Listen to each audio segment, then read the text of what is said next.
Hello friends, তো আজকে যে কাজটি নিয়ে এসেছি সে কাজটি হলো এসএমএল শর্টকাজ গিয়ারবক্স নিয়ে। তো গিয়ারবক্সটার মধ্যে ফল্ট ছিল, যখন গাড়িটা স্পিডে চলতো তখন এই গিয়ারবক্সের মধ্যে একটা টিকটিক একটা আওয়াজ করতো। তো তার জন্য গিয়ারবক্সটা খোলা। তো প্রথমে আমরা গিয়ারবক্সটা খুলে দেখি যে কাউন্টারে যে দাঁত আছে 3 নম্বরের দাঁত 3-4টা ভেঙে গিয়েছে, প্লাস 3 নম্বরের পিনিয়নেরও 2টো দাঁত ভেঙে গিয়েছে। তো তার জন্য আমরা পুরো গিয়ারবক্সটা ডিসপ্যান্ডেল করে তখন আমরা ভালো করে ওয়াশ করে নতুন যে পার্টসগুলো আছে এই নতুন পার্টসগুলো লাগানোর প্রস্তুতি নিই। তো তখন প্রথমে আমরা নতুন কাউন্টারের মধ্যে সাইডে 2টা বিয়ারিং থাকে, 2টা বিয়ারিং লাগিয়ে তো কাউন্টারটা এখন গিয়ারবক্সের মধ্যে লাগানো চলছে।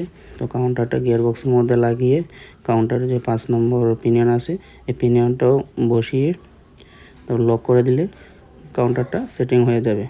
তারপর মেইন শ্যাফটের মধ্যে যে পিনিয়নটা আছে এই পিনিয়নটা 3 নম্বর পিনিয়নটা লাগাবো। 3 নম্বর পিনিয়নের মধ্যে 3 নম্বরের যে বিয়ারিংটা আছে সেটাও নতুন 3 নম্বর পিনিয়নটা লাগিয়ে পিনিয়নের মধ্যে গিয়ার হাফসগুলো বসানো হবে। তো গিয়ার হাফসগুলো বসিয়ে গিয়ার হাফসটা লক করে দিব। লক করে দিলে এই জায়গার কাজটা কমপ্লিট।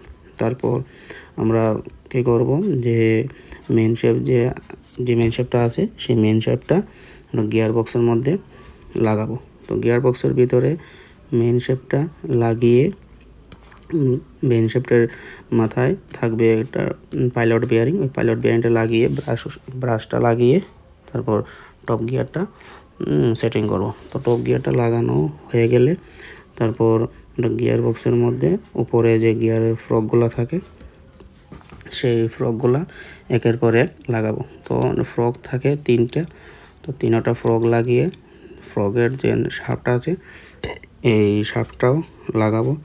তো ফ্রকের শাফট লাগিয়ে দিলে গিয়ার বক্সের ভিতরে কাজ মোটামুটি কমপ্লিটের পথে, কিন্তু কমপ্লিট হয়নি। তো তারপরে আমরা কী করব, মেন শ্যাফটের পিছনের যে ব্যাক কভার থাকে ওই ব্যাক কভারটা লাগাবো সিম দিয়ে।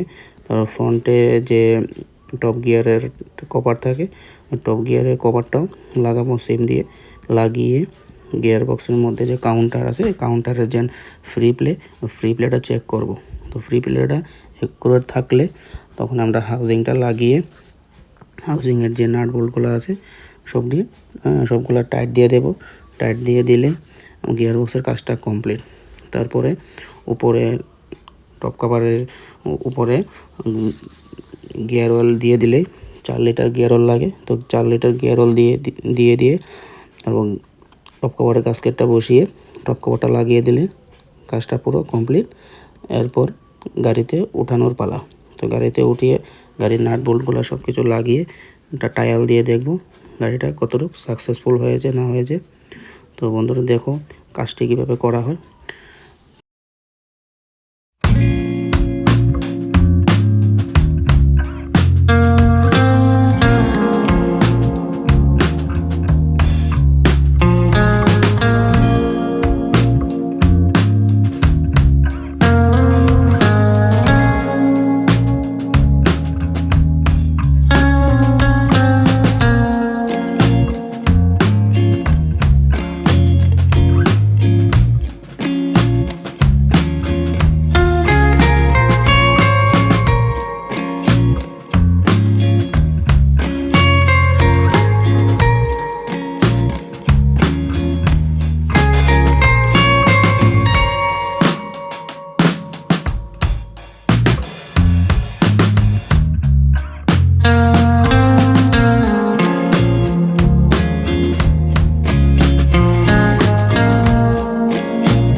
তো এখানে গিয়ারের যে ফ্রকগুলো আছে ফ্রকগুলা ভিতরে বসিয়ে দেওয়া হলো। তো বসিয়ে যে ফ্রকের যে শাফটটা আছে ওই শাফটটা ভিতরে পুরোটাই লাগানো হবে। তার মধ্যে তিনটা ফ্রকের মধ্যে 3টে স্প্রিং 3টে বল থাকবে শাফটে আটকিয়ে রাখার জন্য, যাতে ফ্রকটি অ্যাকুরেটভাবে সেটিং থাকে। তারপরে একের পর এক সব কিছু লাগানো হবে। তো এই হলো এসএমএল গাড়ির স্ট্যান্ডার্ড গিয়ারবক্স, যা মোটামুটি সব BS3 BS4 শর্টতাস গাড়ির মধ্যে থাকে। BS6 এর মধ্যেও সেম গিয়ারবক্স থাকে, প্লাস তার ক্লাসের যে সিস্টেমটা কিছুটা চেঞ্জ থাকে। এই হলো গিয়ারবক্সের কাজ।